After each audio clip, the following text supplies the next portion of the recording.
ओम नमः शिवाय, जय महाकाल। मासिक शिवरात्रि का बहुत ही विशेष दिन आ गया है। महादेव आप सभी को हमेशा खुश रखें।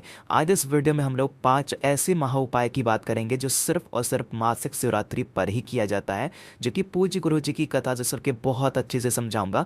पहला उपाय हम लोग बात करेंगे धन प्राप्ति के लिए, अगर आपके घर में पैसों की बहुत ज़्यादा कमी है। दूसरे उपाय की बात करेंगे अगर आपकी कोई ऐसे विषय मनोकामना पूरी नहीं हो रही, उसके लिए होगा। और तीसरा उपाय है बीमारी के लिए, अगर आपके घर में बहुत ज़्यादा बीमारी है उसके लिए है। और चौथा उपाय अगर आपके घर में बहुत ज़्यादा लड़ाई होती है तो उसके लिए होगा। ठीक है, कैसे करना है इन सभी उपाय को बहुत ध्यान से समझते जाएं और सुनते जाएं। इसके पहले उपाय की हम लोग बात करते हैं जो कि हमारी होगी धन प्राप्ति के लिए। कैसे करना है ध्यान से समझना।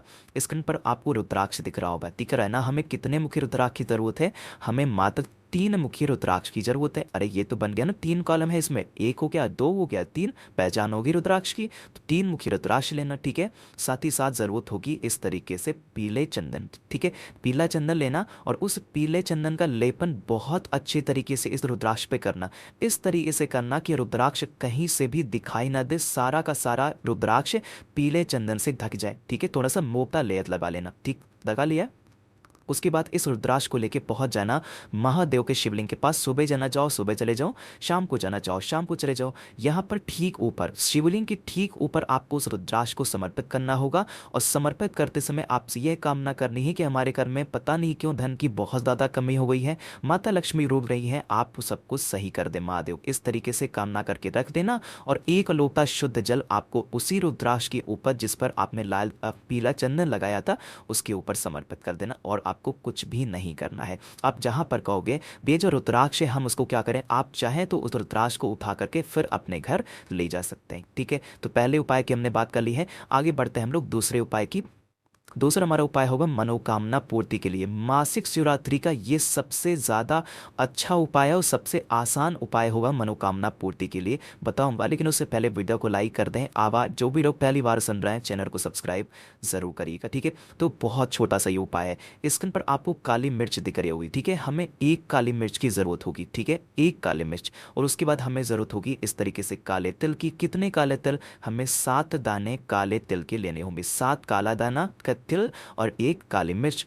ठीक है, अपने दाहिने हाथ में लेकर के पहुंच जाना होगा महादेव के शिवलिंग के पास में। प्रदोष काल में जाना, मासिक शिवरात्रि के दिन प्रदोष काल में इन दोनों चीज़ों को लेके अपने हाथ में पहुंच जाना महादेव के शिवलिंग के पास। और उनको अपने हाथ में लेके एक साथ चढ़ाना है। ऐसा नहीं कि एक एक करके समर्पित करो, नहीं, एक साथ 1 काले मिर्च और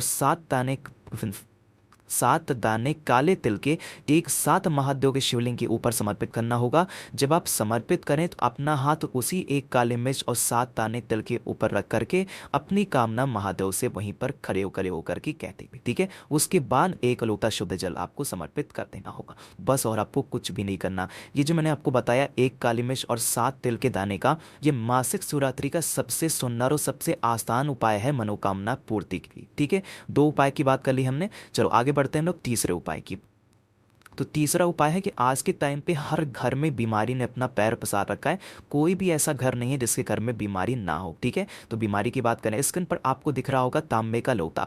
1 तांबे का लोटा इस तरीके से लेना और इस तांबे के लोटे में अपने घर से जल भरना। ठीक है, अपने घर से जल भरना और पहुंच करके महादेव के शिवलिंग के ऊपर सबसे पहले वो सादा जल आपको महादेव के शिवलिंग के ऊपर श्री शिवाय नमस्तुभ्यम का स्मरण करते हुए समर्पित कर देना है। ठीक है, पहला काम तो आपको ये करना है। दूसरा काम क्या करोगे? दूसरा काम फिर वही तांबे का लोटा लेना और उस तांबे के लोटे में इस बार आपको क्या डालना होगा? इत्र डालना होगा। बात आ रही समझ में? सबसे पहले इस तांबे के लोटे में जल भरना, चाहो तो मंदिर से भर लो, चाहो तो अपने घर से भर के लेके जाना।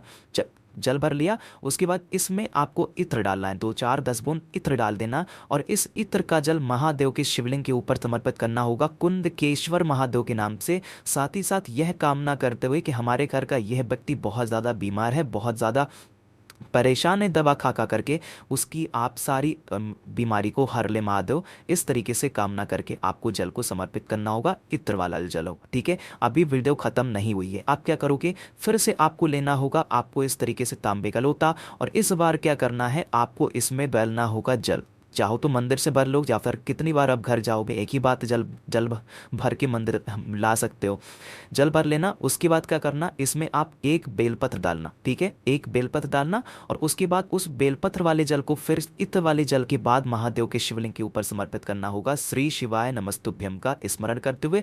समर्पित करने के बाद 2 मिनट तक वहां पर बैठ करके आपको श्री शिवाय नमस्तुभ्यम बोलना होगा। ये उपाय थोड़ा सा बड़ा था, लेकिन समझने की कोशिश करिएगा। हमें 3 काम करना होगा। पहला काम हमें करना है साफ बादल चढ़ाना है, दूसरा काम हमें करना होगा इत्र वाला जल चढ़ाना होगा, और तीसरा काम हमें करना होगा बेलपत्र वाला जल समर्पित करना होगा महादेव के शिवलिंग के ऊपर। आप चाहें तो इस काम को मासिक शिवरात्रि पे तो करना ही करना है, साथ ही साथ आपको जब नियमित पूजा आप करते हो तो उस पूजा में भी इन जल का इस्तेमाल आप कर सकते हैं, ठीक है। बात आई समझ में? तो हमने यहाँ पर बीमारी की बात कर ली है। और इस आज की इस वीडियो का आखिरी जो हमारा उपाय होगा, चौथा उपाय क्लेश, जो कि आज के टाइम पे सभी के घरों में बहुत ज़्यादा बढ़ता जा रहा है। छोटी छोटी बातों को लेकर लोग आपस में लड़े जा रहे हैं, भिड़ जा रहे हैं, ठीक है। तो बहुत ध्यान से समझना, ये बहुत ही आसान सा उपाय होगा। स्क्रीन पर आपको दिख रहा होगा एक नारियल। इस नारियल पानी वाला नहीं है, ये सूखा नारियल। इस तरीके से नारियल लेना और इस नारियल में यहाँ से कट करना, ठीक है। यहाँ से कट कर दोगे तो ये एक तरीके से कट करके निकल आएगा, तो कटोरी के फॉर्म में बन जाएगा, ठीक है। इस नारियल को कट करोगे। चलो यहाँ पे कटा हुआ है तो मैं आपको समझाने की कोशिश करता हूँ। इस तरीके से नारियल कट कर लिया। उसके बाद इस नारियल में क्या करोगे, पंजीरी भरोगे। अरे हमारे यहाँ जो सत्यनारायण भगवान की कथा होती है उसमें जो पंजीरी नहीं बनती है प्रसाद के लिए, वही पंजीरी आपको बनानी होगी शक्कर वगैरह डाल करके आटे में। और उसके बाद इसमें आपको अच्छे तरीके से भर देना होगा। भरने के बाद ये जो ढक्कन आपने काट रखा है, इसी के ऊपर आपको ढक्कन को अच्छे तरीके से पैक करना हो, ठीक है। पैक करने के साथ साथ हमें जरूरत होगी इस तरीके से एक मौली की।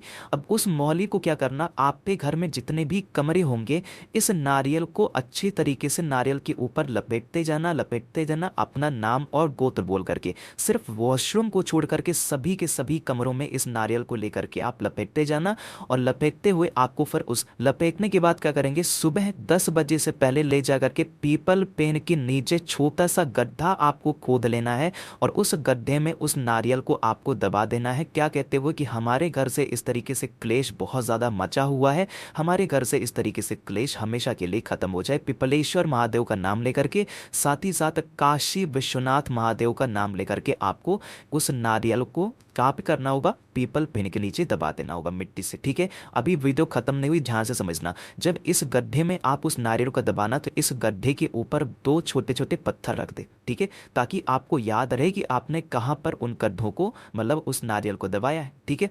कर लिया। उसके बाद अगले दिन क्या करेंगे, जब इसे मान लीजिए कि इस उपाय को मासिक शिवरात्रि पे किया आपने, फिर उसके अगले दिन जाना पीपल पेड़ के नीचे, क्या लेके जाओगे, दूध और पानी लेके जाना। 1 लोटा दूध आपको उसी जो पत्थर होगा उसके ऊपर समर्पित करना होगा, और 1 लोटा जल आपको क्या समर्पित करना होगा, उसी पत्थर के ऊपर। किसका नाम लेकर के, काशी विश्वनाथ महाराज का नाम लेके, महादेव का नाम लेकर के।